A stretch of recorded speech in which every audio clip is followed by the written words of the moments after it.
¿Cómo están? Desde el sur de Chile vamos a realizar un análisis situacional en un ambiente un poco distinto, con un entorno diferente al lado de un olivo. Vamos a analizar, repetimos, lo que va a acontecer el domingo 7 de mayo en la elección sobre el Consejo Constitucional de Chile. Es una elección extraña, no hay mucho vínculo, hay poca interacción entre la ciudadanía y las urnas. Es un proceso complejo. Después del triunfo del rechazo, las fuerzas políticas que componen el neoliberalismo y principalmente la derecha están imponiendo sus términos, principalmente en lo que fue el segundo acuerdo constitucional, donde se tejieron 12 acuerdos constitucionales bases que son en la práctica los nuevos pilares que tendrá el modelo neoliberal en el futuro de nuestro país. Hay más de un 80% de personas, según las últimas encuestas, que desconocen en forma total y absoluta a la gran mayoría de los candidatos que se van a presentar el día domingo. Esta es una elección, recordémoslo, regional por lo demás. Y comienza a surgir la tesis, la afirmación sobre el voto nulo. El Partido Republicano ha señalado que este será un voto que va a favorecer a la izquierda, ya que este sector político no hubiera ganado en el plebiscito de octubre del 2020, cuando se impuso por un 82% ante un 20% en aquella oportunidad. Han señalado ellos que ese plebiscito se ganó porque no fue toda la gente a votar, y por otro lado ha señalado el partido de gobierno, el partido del presidente Gabriel Boric, Convergencia Social, que el voto nulo sirve y es funcional a la derecha.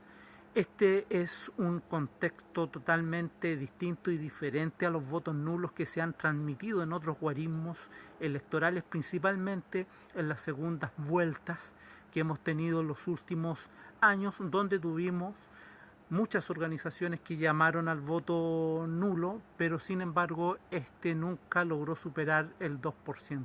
Ahora este voto nulo se transmite a través de un voto obligatorio, que es distinto al voto voluntario que teníamos antes. Países que tienen el voto obligatorio, como Ecuador, han tenido en sus últimas elecciones una alta cantidad de personas que ha ido a votar nulo o ha votado blanco.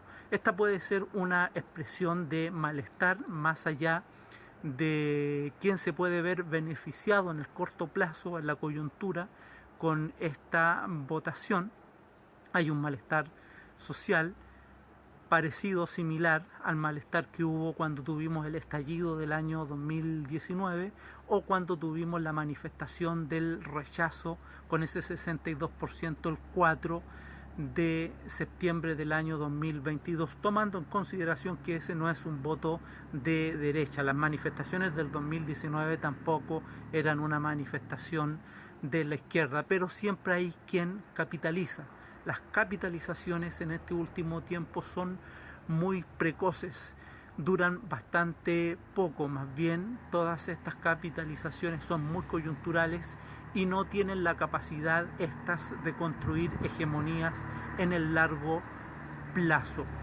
Lo que podemos tener de darse con fuerza esta alternativa del voto nulo el domingo 7 de mayo, repetimos, en la elección del Consejo Constitucional o Constituyente, como llaman algunos, aunque el contenido, la palabra es bastante discutible, pero el 7 de mayo podríamos tener eventualmente otra manifestación, otra forma de protestar con este tipo de votación. La ciudadanía está preocupada de la crisis económica y de la crisis en materia de seguridad que está viviendo el país. Hay bastante desconexión.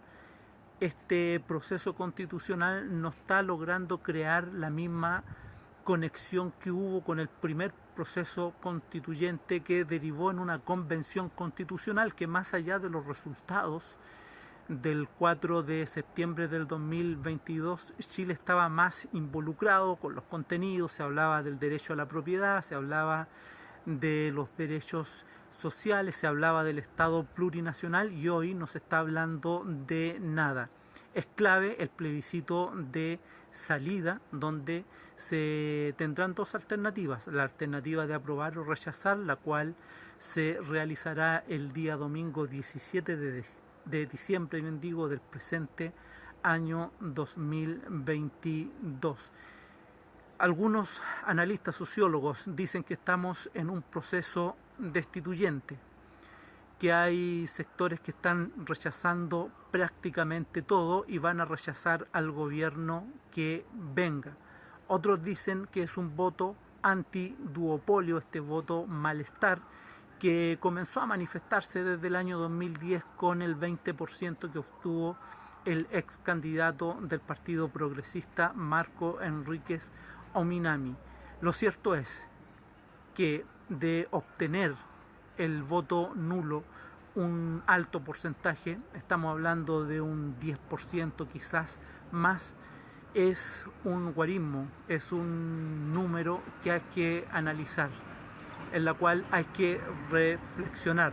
Ese voto no va a ser de Pancho Malo, por supuesto, tampoco va a ser del Partido Republicano, tampoco del Partido de la Gente o de los partidos que puedan levantarse por la izquierda de la coalición de gobierno Apruebo, Dignidad y Socialismo Democrático. Hay un malestar declarado en nuestro país que no ha sido solucionado. La crisis política que derivó en el estallido de Chile tenía dos aristas: la arista política, la arista institucional, la arista constitucional, y también la arista económica. Y en la arista económica no hemos encontrado soluciones, ya que el problema de la seguridad en Chile también deriva en un problema económico, un problema que no se ha solucionado en la práctica. Para tener una mayor dotación de carabineros se necesita una mayor cantidad de recursos económicos. Para tener mejores mecanismos y elevar los niveles de patrullaje también se necesitan recursos económicos, lo que no hay, y los sectores económicos, tanto como políticos, en Chile diametralmente y transversalmente, muchos de aquellos se oponen a tener un avance con esas características. ¿Tendrán las fuerzas políticas la capacidad de revertir una situación ante ese escenario? Y con ese escenario se cierra el proceso constitucional con la elección del domingo 7 de mayo o con las elecciones del 17 de diciembre del 2023. Seguirá abierto, serán otras las prioridades que tiene nuestro país que envían o derivan el proceso constitucional a una relevancia que no es la misma que se tuvo en un inicio. Son interrogantes, son dudas que se van desarrollando y que no vamos a tener al menos respuesta en el corto plazo. Seguirán los problemas en nuestro país y trataremos de analizar cuáles son las salidas para poder salir de una crisis política, pero que también es económica.